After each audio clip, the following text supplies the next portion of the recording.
In this video, we're going to be taking a look at how we can execute functions inside of a GUI application. Now, simply placing widgets in an application would not lead to a very exciting program. We want things like buttons to perform some kind of function when it is clicked. So let's see how we can link an event such as a click of a button to then call upon a function that then performs some kind of operation.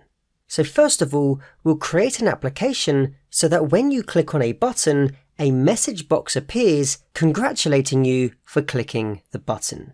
Not very exciting, but understanding the concept is the most important thing here. So first of all, we're going to import Tkinter, so we can put from Tkinter import star. And we are also going to specifically utilize the message box functionality, so we're also going to put from Tkinter import message box. So we can now use message box and access the methods available on this object. We'll then create our main window, so we can put root equals tk, and we'll set the size of this application window, so root.geometry, to be 200 by 100. Okay, so simple so far. Let's now add a button to the application. So we can create a variable called button, and we can set this equal to a call on the button class, and we'll pass in root as the first argument, and the text of the button will simply be click.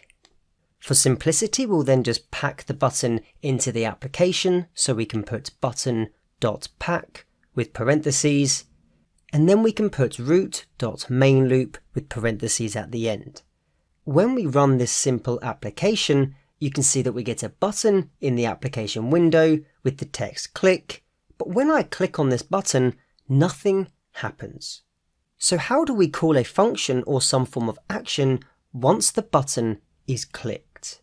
Well, the way we do this is by defining a function inside the application.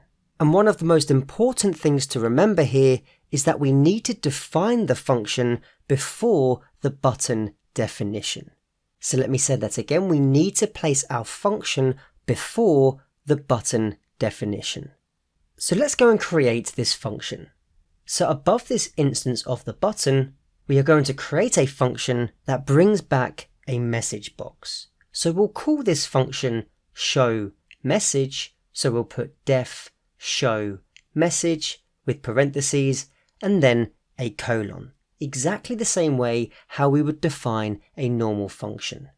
I can then put message box dot and then call upon show info, and if I put parentheses and then open up the documentation, you can see that this method will show an info message, where the first parameter will be the title of the message box and the second parameter refers to the message that will be stated on screen. So for the first parameter, we'll simply put a title of message, and the second parameter will simply put nicely clicked. Now at this point, we've simply created the application window, we've defined a function called show message, and then we've created a button that we've packed into the application. And we've given the button text saying click. But how do we link that click to the action of showing a message box? Well, this is where a widget-specific option known as command will come into play. So we can put the keyword command and we can then set this equal to the function name. Now it's important here that we put the function name as it is and we don't put any quotes around it and turn it into a string. So we simply need to put show message after the equal sign. So at this point we've created a button and we've told it that when it's clicked, the command should execute the show message function. So let's run this code cell and see our application in action. You can see now that when I bring the application across and I click on the click button, we then get a message box appear which has the title message, and inside the message box we're presented with the string nicely clicked. We then get an OK button, and if I click the OK button, the message box disappears. If I once again click back on the click button, the message box appears. So we've been able to link an action upon a click of a button. Great, so let's take that example one step further. And this example will help you in the next video when we look to start building out a calculator using Python and Tkinter. In the next example, what I want to do is create a counter application. So what do I mean by this? Well, when I click on a button, I want it to show on screen a counter incrementing by 1 each time. So for example, let's say that we're counting the number of people that walk into our shop. So when we click on a button, we should see that number increment on the screen by 1 each time. So how do we go about doing this? Well, once again, let's import Tkinter. So from Tkinter, import star. We'll create a variable called root, and we'll set this equal to a call on the TK class. We'll once again set the size of the application, so we'll put root.geometry, and we'll set this equal to a width of 200 and a height of 100 pixels. Now to keep things simple, the first thing I'm going to do is create a count button, so I'll create a variable called counter, and I'll set this equal to a call on the button class. The first parameter will be root. We can set the text of the button to equal count, and then we will simply pack this into the application. So at this point, when I run the application, we get a simple button which says count. When we click this button, it doesn't do anything just yet, but what we do want it to do is display some information to the user, telling us how many times the count button has been clicked. So to do this, a technique that we can adopt is to utilize the entry class. So we can create a display box which we'll call text display, and we'll set this equal to a call on the entry class. We'll pass in the first argument as root, and we'll pass in a second argument for now known as justify, and we'll set this equal to the string right, with the intention that this will place any text that we put in this entry box to the right hand side of the box. We can then follow this with .pack, and in a similar way to how a calculator is presented, I'll actually move this text display box above the count button so it's easier for the user to see. Okay, so at this point, if I run the application, we're now presented with an entry box which actually can be populated with anything that you want, and when I click the count button, nothing really happens. So they're not linked in any way, and at this moment in time, it's pretty much a useless application. So now let's think of the function we're trying to perform. When we click on this count button, we want the entry box to display some text which then increments by 1 every time that the button is clicked. And the way we can do this is by creating a value holder for string variables.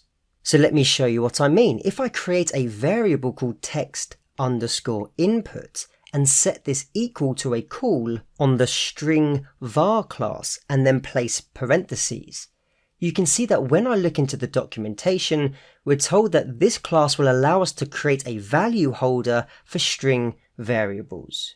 Now the way that we can place this value holder inside of the entry box is by utilizing a parameter called text variable, and we can then set this equal to text_input inside of the entry box instance which we've called text display.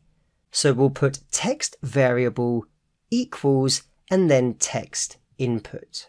Now we know that when the application is opened for the first time, the number of clicks that have been registered would be 0. So we'll also create a variable called total which will set to the string 0.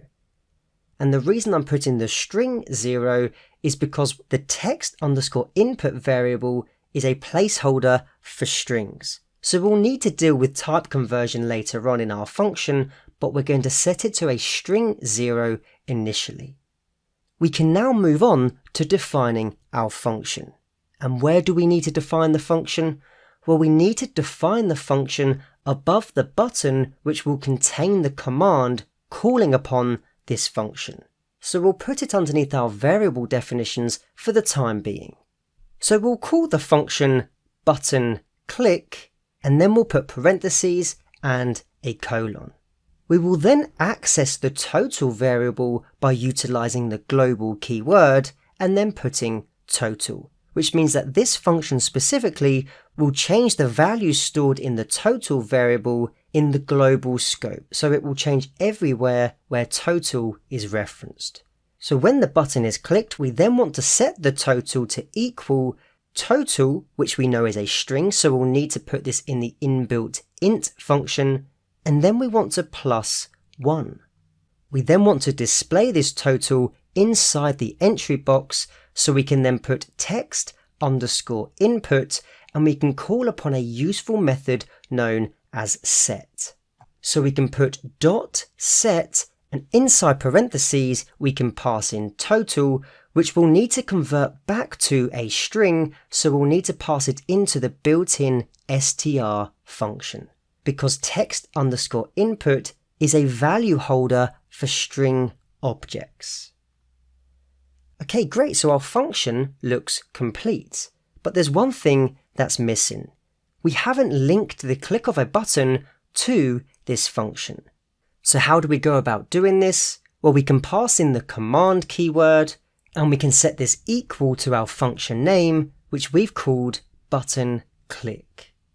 Okay, so at this point, our application should be complete. So let's run the application to see it in action.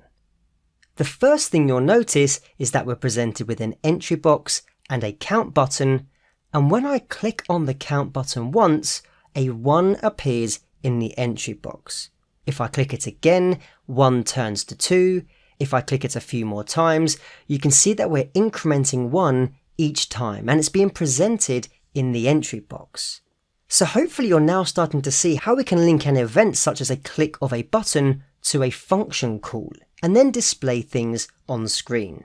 We've picked up a couple of techniques here which will definitely help you when constructing a calculator, and that's exactly what we're going to do next. So I'll see you in the next video.